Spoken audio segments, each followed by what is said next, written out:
Yeah, she has cute shoes too.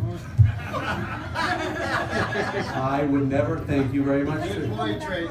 Oh, because people in the back row can't see. Yes. She has cute shoes. Yeah.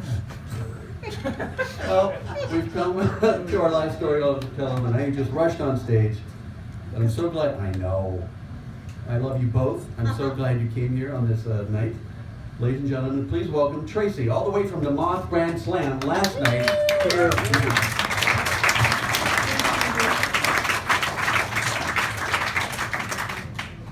So, we had been friends for about 5 years before we started to date.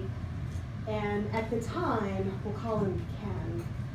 At the time, Ken was like my best friend, man. He was just always there for me and got engaged, and I was really beginning to feel like I had some things figured out. I was so anxious to know if I was gonna get married or not, and so I'm gonna give you some of the foreshadowing. When I found the syringes in his sock drawer, when I was moving in after we were engaged and I had already given up my rent-controlled apartment in New York. I know.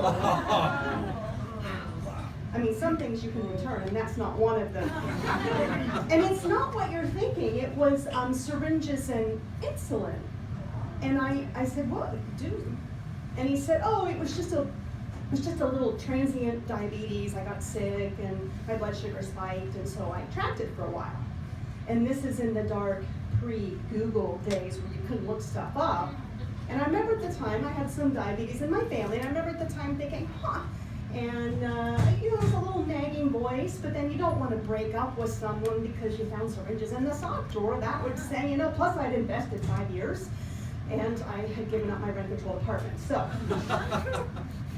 you flash forward, and we started business together, and I say, listen, I'm a practical pig. I really, I quit my job to help run our business together. And I said, what if you die or something? I mean, we got to get something in. So we applied for life insurance policy, just so that if he died, I would, be sad and yet, financially okay.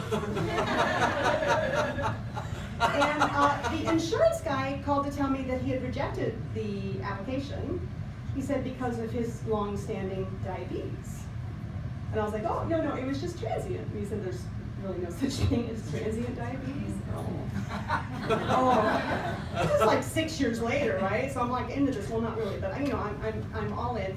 And so the sidebar creepy part of this story is that there is a National Medical Records database. And it wasn't that he had diabetes, but they knew his date of diagnosis, and they had seen that he'd only been to a doctor twice in those 8 or 10 years.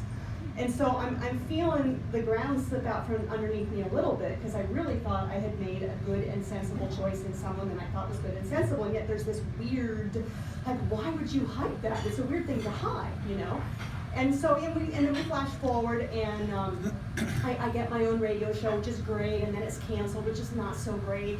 And then I find a lump in my breast, and I go to my mom's a breast cancer survivor, woo! And so I go to my primary care physician, and I walk in, and he says, how are you holding up with all the unemployment you guys are dealing with? And I will admit that there was this brief moment in time where I was like, man, I was really famous, just for not a long time, but I'm famous enough that people know my show got canceled, just like Katie Couric. It's so cool. And in that moment, every time I have a sassy moment, blood gets right up from underneath me. And the doctor proceeds to inform me that Ken was in last week because they wanted to talk about his ongoing foot situation, and that he is losing vision in the one eye, and that the other eye might be saved. And because he had lost his job, and because we didn't have insurance, which is what he told the doctor, that he decided that that my medication was more important than his insulin, and that because I was so depressed because of the loss of my job, and the whole time I'm like this, and I'm having this cringing moment, which I'll share with you in a minute, but I'm like, oh my God.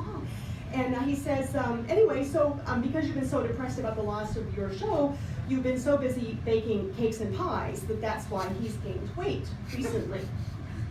And I've worked on a trading desk for a long time, and I've always been kind of a nut buster, and I looked at him. And in that moment, I said, do I look like Martha Stewart? Really? Are you kidding me? And I'm gluten-free. Do you have any idea how hard a gluten-free pie crust is? Are you kidding me? And then I'm torn between feeling like sad, and then I'm thinking, he has not taken his socks off for 3 years. Did he cut toes off and not tell me? Because that's weird. And then I start to feel a little cringy because I felt that he was being very blind to our marital sadness. And so I had nicknamed him Blind Boy. And then sometimes when I was really mad at him, I'd sing like the cop song, blind boy, what you gonna do? Yeah, and so then he really is. And so I'm having this whole range of like, the worst wife ever. And so I look at the doctor and I realize there's something wrong here. And I said, why am I here? And he goes, well, we have to fix your husband's deteriorating health. I said, why am I'm here? Because of your husband. And I said, I have a lump in my breast. And he's like, oh, is that why you're here? I need a referral because I need a mammogram like 3 days ago.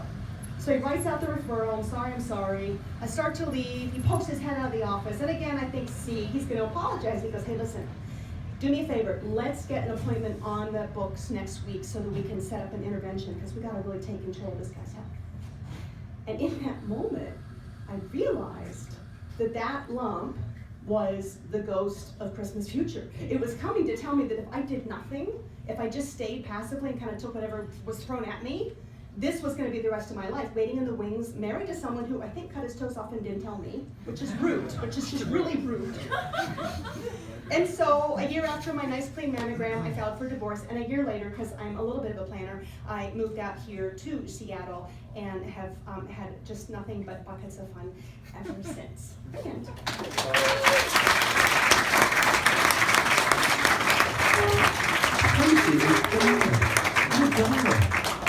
Well, I think if we learn nothing tonight is get the socks off the man. Like immediately, like. Your guy's not taking his socks off. That's weird. Oh, I'm glad you're here. There's all sorts of love here, man. People are helping each other left and right. All right, ladies and gentlemen, thank you all for coming out and being part of this and supporting all the storytellers. Next month's theme